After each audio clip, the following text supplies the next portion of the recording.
这一定是可能的。比如说，中国历史上是一个佛教国家。我1954年秋天去北京的时候，游览了周围很多地方，那时候可以看到很多佛寺。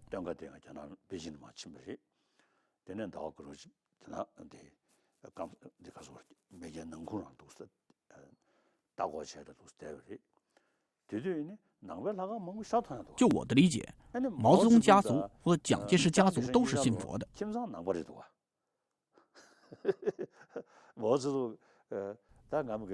我1957年去北京的时候，和毛泽东见过多次面。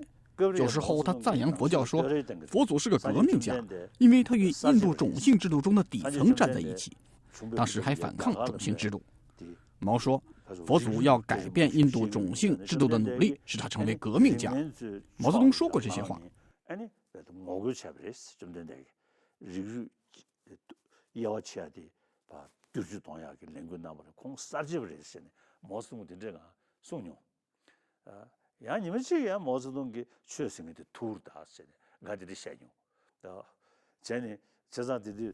但是又有一天，毛对我说，宗教是毒药。毛泽东说，你的思维很有科学性，你有科学家的头脑，然后就开始说宗教是毒药。这是他对我说的。现在佛教得到了更多的科学上的佐证，我想知道，如果毛泽东今天还活着，他会怎么说？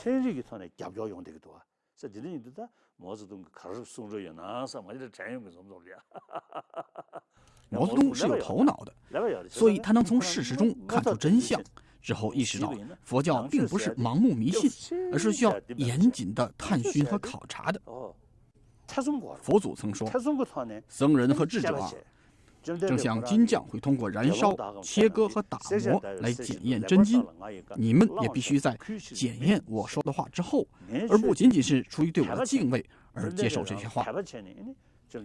佛祖是在说，我的宗教不是有关对佛祖的信仰和照佛祖说的话去做，我的宗教是让你们去调查，看看是不是有道理。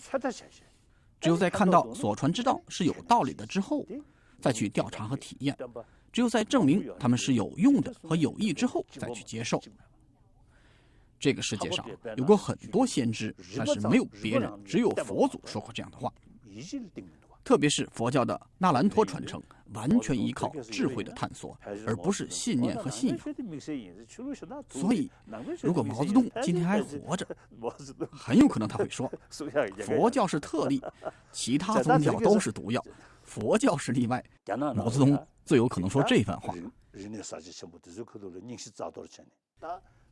中国近年来的历史上，从文化大革命和破四旧开始，那些比如儒家思想和佛教等古代传统都被扫地出门，但是那并没有让人们变得更诚实或者更无私，更关心他人的需求。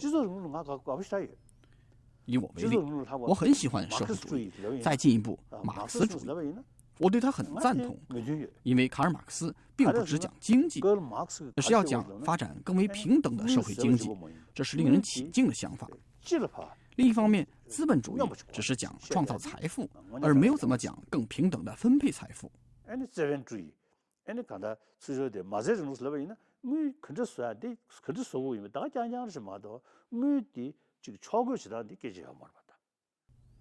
当然，很多资本主义国家是民主制度，享有法治、有新闻自由，这些都起到制衡作用，帮助维持一定程度的平等。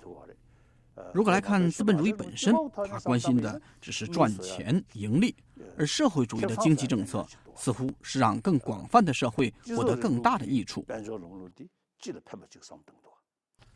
但是呢，尽管社会主义基本上并非是坏事，为了达到真正的社会主义，人们心里必须要有社会责任感。不管制度有多好，如果制度的执行者以自我为中心，只想到我的幸福、我的利益，而不考虑他人的需求，那这种制度就没有多大用处或者益处了。以宗教为例，所有宗教的存在都是为了助人，但是人们却因为宗教的不同而彼此的争斗。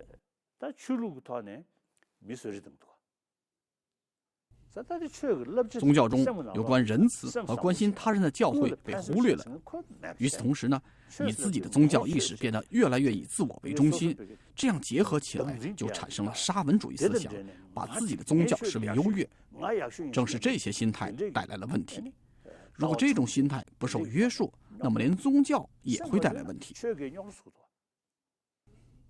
所以，不管什么制度，如果那些执行者没有对道德和伦理的理念原则的坚贞信仰，那么不管什么制度也不可能成功。拿今天的中国为例，它本来应该是社会主义国家，但是事实上什么都不是。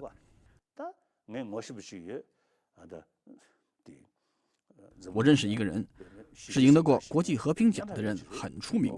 他是一个社会主义者。过去我们私下里聊天的时候，他坚定地支持中华人民共和国。但是我几年前碰到他，问他今天的中国还是不是一个社会主义国家的时候，他说不是的，它是一个资本主义国家，还是一个独裁国家。然后他做出厌恶的表情。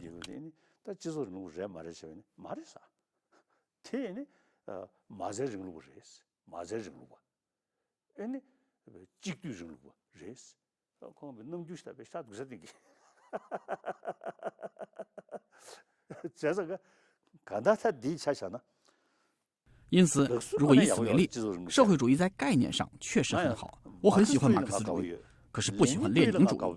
列宁主义过多的围绕威权暴力。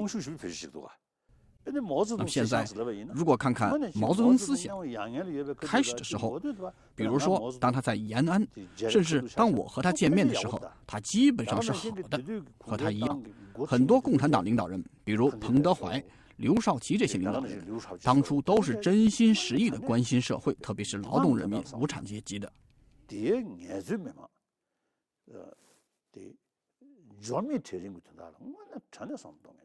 那时候我在北京的时候，我说我要入党，他们的想法深深地感染了我。那时候刘格平对我说不要急于入党，他一定早就知道共产党将来一定会腐败。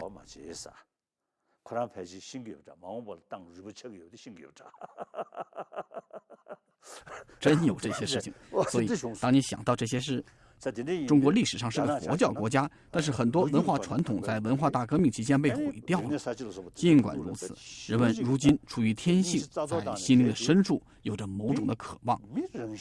所以近年来有更多的中国人信奉基督教，更多的人信奉伊斯兰教，特别是更多的人转向佛教。现在估计有4亿到5千亿名佛教的信徒。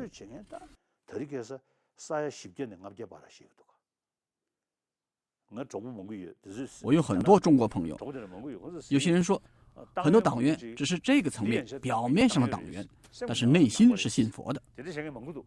很多人这么说，甚至中国领导人中对佛教的兴趣也似乎一步步的越来越浓。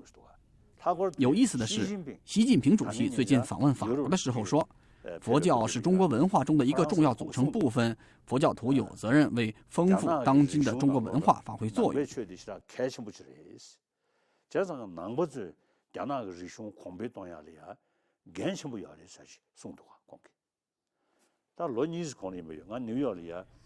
大约2年前，我遇到一些中国学者，有20多人，其中一些来自北京，他们一致表示，在5000年历史上，中国今天的道德和伦理价值观处于最低水平。他们希望以佛教来补救。他们说到我可以帮上一些忙的时候，颇把我吹捧了一番。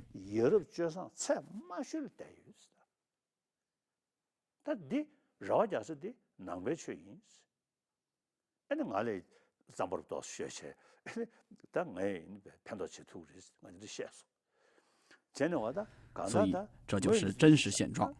中国的经济在增长，但是腐败猖獗到无法估量。最近我遇到很多中国人，也包括一位农民，他的外观气色看起来很差。我问他生活怎么样，他告诉了情况，令人很难过。他说，他所在地区的官员只关心赚钱，他们的职位和权力只是用来敛财的，他们丝毫不关心公众的福祉，特别是农民的利益。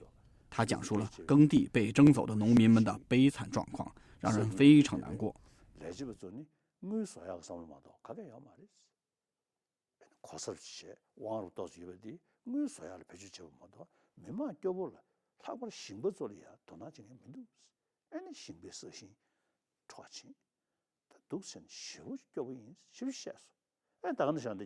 同样的，那位逃离中国来到美国的中国人，那位盲人，我跟他见过2次面，他也告诉我穷苦的中国农民的困境。而且在大城市没有工作或者住房的人也越来越多，这现在是一个很严重的问题。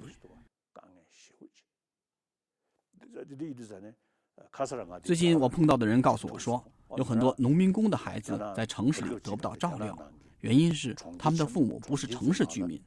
这个人说，他们向有关部门提出了给这些孩子提供教育的计划，但是没有得到任何答复。更有甚者，这些官员似乎对有人向他们提出这样的建议很恼火。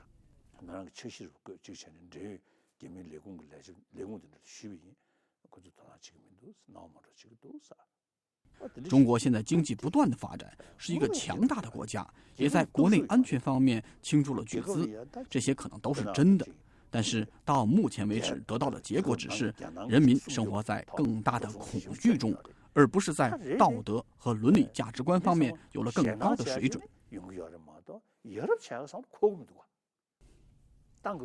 共产党的教育似乎是不够的，他们讲德育，也讲精神文明，但是没有见效。生活在恐惧中是无法带来精神文明的。精神文明源自于你内心深处明白，仁慈和积极向善是有益的，对自己有益，也对所有人有益。这是在明白了背后的逻辑原因之后，以坚定的信念付诸行动，才会带来的精神文明。它永远不可能是欺压和强迫的结果。社会稳定和谐的道理也是一样的。当胡锦涛谈到和谐社会的时候，我非常欣赏，我认为这是很积极的想法。中华人民共和国是一个有很多不同民族的强大国家，甚至在汉族之间，比如南方人说一种不同语言，比如说广东话，而北方人则说普通话，都存在不同。因此，和谐与友好共处是很重要的。特别是在社会贫富分化严重的情况下，一个和谐的社会更是至关重要。但是在胡锦涛执政的10年里，实现和谐社会的手段是使用强力。为了发展和平与和谐的关系，就需要建立心灵的互信，要成为朋友就需要信任，而信任和恐惧是没有办法并行的。这就是为什么越是对人们施加强力，人们的恐惧就越深。恐惧和信任没有办法并存。这就是为什么我跟一些人开玩笑说，中国领导人需要再学一点人类心理学。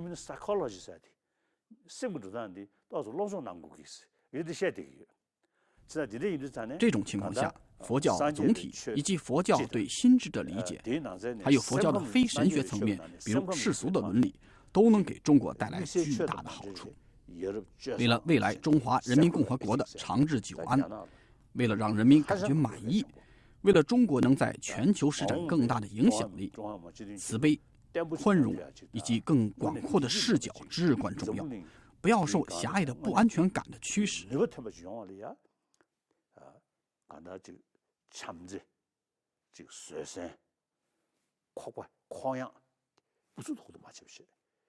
中国当然可以感到自豪，也应该感到自豪，但是思想上不要受到局限和缺乏安全感。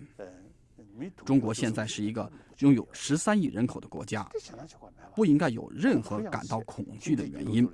你可以更放松一些，看问题可以有更广阔的视觉。中国应该是一个在区域起到积极作用和有建设性的强大国家，没有任何恐惧和不安。但是你看看今天的中国，它是一个强大的国家，但是很多日本人，我认识很多日本人，他们从内心里惧怕中国，他们不信任中国。以越南为例，都是类似的共产党国家，但是他们深怀恐惧。再看看印度人，很多人对中国感到不安。所以不管你称作是体制还是政策的实施，必须要有真正的透明，行动的时候意图必须明确和公开，不能有过度的秘密。中国一个如此强大的国家，应该能够有信心和能力做到这一点。而没有必要如此缺乏安全感和有所恐惧。今天没有人能跟中国对打。这类问题的存在是因为缺乏心理上的理解，缺乏对事物的透彻思考，不能全方位地洞悉全局，而是以一个非常有局限性的方式看问题。现在为了解决这个问题，我先前说过，中国如今有4亿到5亿佛教徒，对佛教的兴趣每年都在增长。我遇到很多佛教徒，几百名的中国佛教徒，有10到20人每星期来见我。我们见面的时候，他们中多数人会流泪，他们感到快乐，特别是对发现并开始了解藏传佛教感到快乐。他们对藏传佛教有很大兴趣。